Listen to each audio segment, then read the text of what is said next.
I love the concept of ludonarrative dissonance because it has a lot of syllables in it, and saying it makes me sound like I know what the fuck I'm talking about. Well, that, and also because while the storytelling potential of gameplay is huge, it's also a double-edged sword. Which is a weird phrase, I mean most swords are double-edged. Except for katanas, but my channel is a no anime zone, so you can fuck right off with your weeb shit. I promise I won't talk about ludonarrative dissonance again after this video, or at least not nearly as much, because while the topic does interest me, I think it's best to share my entire thoughts on the idea and move the fuck on. For a few reasons, the biggest of them being, every time I talk about it, I feel like a pseudo-intellectual asshole. And also, despite the fact that I think it should be a consideration in games, AAA publishers have sort of fucked themselves over with it. I'll get into how they did that later, but right now I want to start with the why. As in, why do games need to be fun?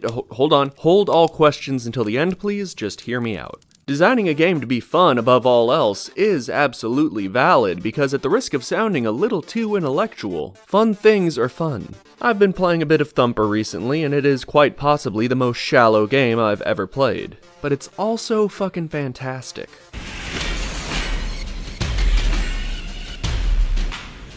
There's no story, it's just pure, unadulterated, visceral fun. Who are you? A fucking space beetle. Who are you fighting? Shapes. How do you fight them? Press the right button at the right time, who gives a shit? It's video games boiled down to the simplest level, which are all just about pressing the right button at the right time. Press that button, you are in very, very big trouble.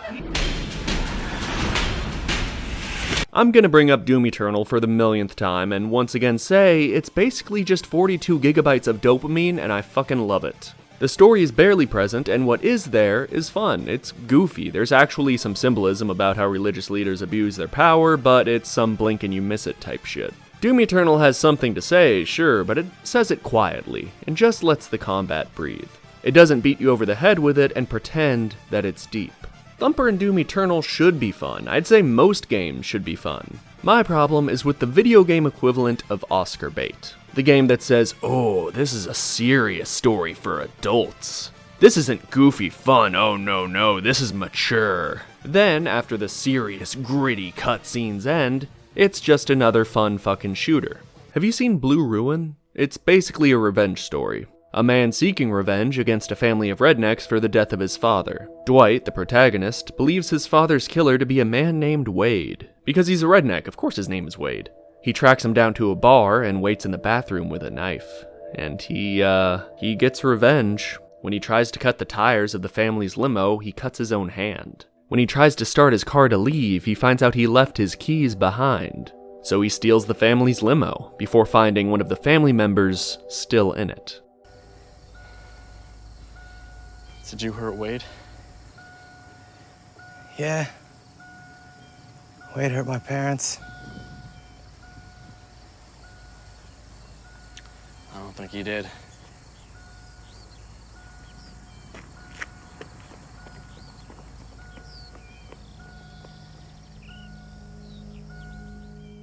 This is only the first 20 minutes or so of the movie, and I highly recommend you watch it for yourself. As I'm sure you can tell from what I've shown though, it's not very fun. It's too brutal, the protagonist is too normal, the action is clumsy, fast, and lacks any cool factor to it. The action is a product of the tone and themes of the story. A story about the futility of revenge. Sure, I guess you could boil it down to revenge bad if you just want to be a dick about it, but it's a simple story told with sincerity, grit, and heart.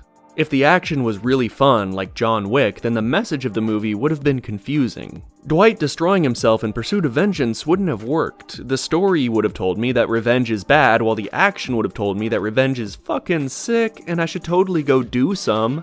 Now I know that I'm a hipster, so you probably haven't seen this super underground movie because you're not as cool as me, which is fine, don't be bummed out about it, most people aren't. But if you saw it, you wouldn't say, you know, the story was good, but man, the action sucked. Because the action not being fun is part of it, and because you, the audience member, know this. Violence in movies and TV can be fun, it usually is, but it can be many other things. It can be depressing, it can be shocking. It can be used to build characters up or tear them down. The important thing is, in a good story, it's used to support the story. When the term ludonarrative dissonance was first coined in 2007, it was due to a lot of things. Stories in games were starting to become more serious in tone, the larger storage capacity that DVDs provided allowed for longer and more frequent cutscenes, and games had reached a level of graphical fidelity that allowed developers to craft visually believable worlds and characters. I know that talking about how Mario kills 1,000 turtles in every game is peak comedy, that's right up there with he does mushrooms, ha ha drugs, but when violence is this disconnected from reality, it ceases to actually be violent. The closer a game resembles reality, the more you need to suspend your disbelief that the playable character can still murder all these fucking dudes and still be a good person. When ludonarrative dissonance first became a talking point, big developers that had real storytelling ambition had 3 options. Number 1, make these games less violent and fun. Number 2, make these stories less serious and just make a fun game. 3, try to have your cake and eat it too. Guess which one they did? The last one, obviously, because compromising is for pussies that have some semblance of restraint and know the power of subtlety. That's Trevor, my best friend. That's Franklin, the son I always wanted. But there have been unforeseen consequences. So the year is anywhere between 2008 and 2020, and you want to write a serious and mature video game story, but you also want a heavy combat focus in the gameplay because violence is fun and you don't want to challenge people. And since it's after 2007, you have been cursed with the knowledge of ludonarrative dissonance. How do you balance all of these things? First of all, who's your protagonist? On which Atlas's shoulders will this world of a story rest? Why are you even asking? You know who it's gonna be. This guy is gonna be your protagonist. Now I know that on the surface these guys all look a little similar, namely, bearded white dudes. But underneath their generic design is some real complexity. The boys in the lab have whipped up some impressive technology that I'm gonna use today. It's called the Character X-Rayotron 6000. Because despite the fact that the DJ Peach Cobbler laboratory is staffed by only the most intelligent cobblers, pies, and cakes, at the end of the day, my dumbass gets to name the stuff those fucking nerds make. So let's see who these characters really are.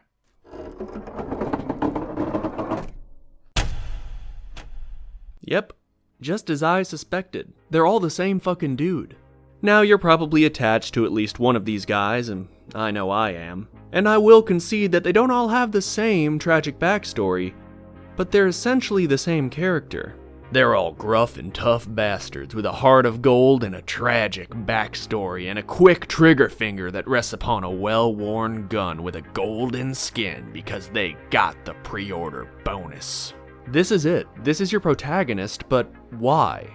Because when you're writing a story about a killer, not someone who kills a few dozen or even 100 bad guys, but thousands? Someone who commits a war crime before breakfast every morning? Your options are limited. You can embrace it like Far Cry 3 did and make the endless murder part of their character development, but then your protagonist will never be likable. Jason Brody went from some trust fund frat boy to homicidal maniac, and at no point in between was the kind of guy I would want to be around. You can also embrace it like Doom does and make it so over the top and goofy that he can't be taken seriously.